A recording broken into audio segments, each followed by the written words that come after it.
en 5 dimensions. Ok, le temps pour eux peut très bien être une dimension physique de plus. Et le passé peut très bien être un ravin dans lequel ils peuvent descendre. Et l'avenir, une montagne qu'ils peuvent gravir. Pour nous, c'est autre chose.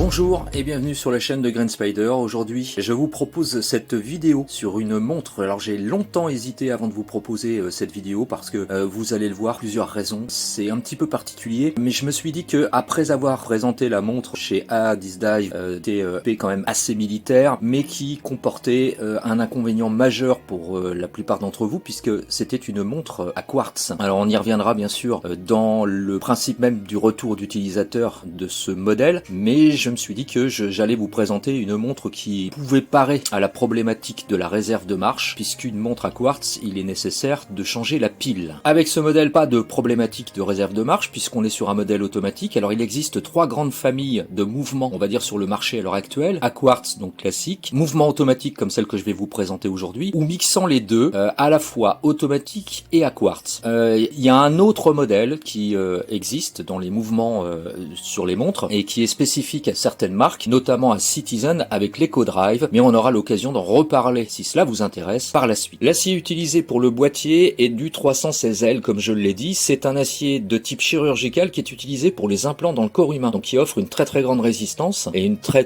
bonne aussi acceptation, on va dire, par le corps. L'autre particularité aussi de ce type d'acier, c'est qu'il bille à 95 HRC. Pour faire le pendant avec ce qu'on utilise notamment dans les couteaux, comme vous le savez, le HRC, c'est donc le taux de résistance. 95 HRC, c'est très élevé. Ça s'explique par le taux de carbone très faible qui est à 0,02% de carbone à l'intérieur de l'acier. Donc c'est ce qui explique aussi la résistance particulière au milieu salin, mais pas que, également à certains acides et notamment au niveau du chlore. Donc c'est une montre qu'on peut bien entendu utiliser parfaitement en plongée, mais aussi pourquoi pas en piscine. Alors bien entendu, ce ne sera pas fait pour tout le monde. Quoi qu'il en soit, c'est une très bonne réalisation. Maintenant, on va passer au retour d'utilisateur. Retour d'utilisateur et surtout avantages et inconvénients. Alors dans les avantages, on peut dire que c'est une véritable plongeuse, capable d'aller jusqu'à 300 mètres de profondeur. Donc c'est quand même, faut le souligner, une véritable plongeuse. La qualité de réalisation qui est véritablement sans faille, il n'y a rien à dire, notamment avec la lunette qui permet d'avoir 120 clics au niveau de tourner la lunette. Donc ça c'est un avantage également. Le mouvement Seiko NH35 qui a la réputation d'être fiable malgré le fait qu'il soit relativement bon marché, mais c'est surtout qu'il est parfaitement fiable et durable, et au niveau, on va dire, de la maintenance, ça posera pas de problème. Le principe de la luminescence qui est durable, les aiguilles brillent véritablement une fois que c'est rechargé toute la nuit sans aucun problème. Le saphir au niveau du verre saphir traité anti-reflet qui est un avantage, et bien sûr le principe même de l'autonomie puisque c'est une montre automatique. Maintenant les inconvénients. Le premier, c'est le bracelet en acier qui à mon sens est indigne de la qualité de la montre, donc il faudra penser à le changer, ou au moins si vous ne le faites pas,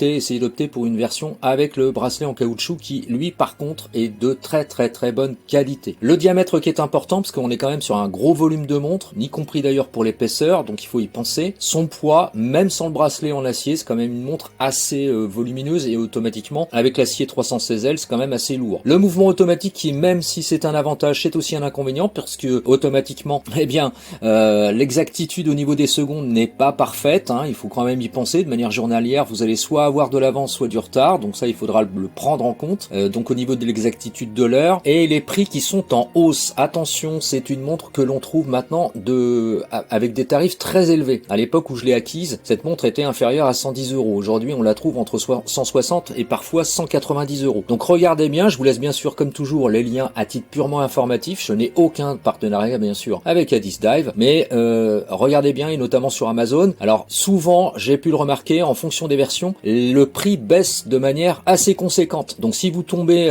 par exemple sur la montre à 140 €, je pense qu'il faut vous jeter dessus, hein, sincèrement. Donc placez votre montre dans votre panier et puis vérifiez de temps en temps, et puis vous verrez que de toute façon il y a quand même les prix fluctuent de manière assez conséquente sur Amazon notamment. Si vous êtes intéressé par l'univers des montres, et notamment de matière au niveau des explications, etc., au niveau français, je vous invite à aller voir la chaîne de Billy BN. Je vais vous laisser le lien dans la fenêtre en description sous cette vidéo pour que vous puissiez aller voir. C'est un français qui propose plein de choses sur des montres. Alors bien sûr des revues, des explications, comment ça fonctionne, etc. Vous aurez toutes les informations nécessaires. Et par ailleurs, Billy est très accessible et en plus, il propose ses montres à la vente parce qu'en fait, il est créateur également de montres. Et je tiens à le préciser, de montres françaises. Donc, je vous invite vraiment à aller voir parce que c'est vraiment un univers très intéressant. Au niveau des explications, franchement, aucun souci. Donc, profitons-en. C'est un Français, il faut le mettre en avant. Et pour finir, l'autre chaîne que je vous invite à aller voir, c'est celle de Clément Entretemps, pareil, un Français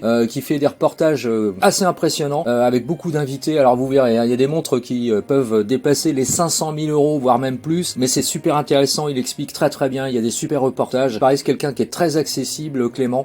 Donc bah bien sûr, hein, encore une chaîne française, donc je vous invite à aller voir ces deux chaînes parce que c'est vraiment super intéressant concernant l'univers des montres. Voilà, j'espère que cette vidéo vous aura plu. Comme toujours, si vous avez des questions ou des commentaires, n'hésitez pas, c'est en bas que ça se passe par message privé. Je vous dis à très bientôt pour une prochaine. Et d'ici là, comme toujours, portez-vous bien et bien sûr, carpe diem. Salut!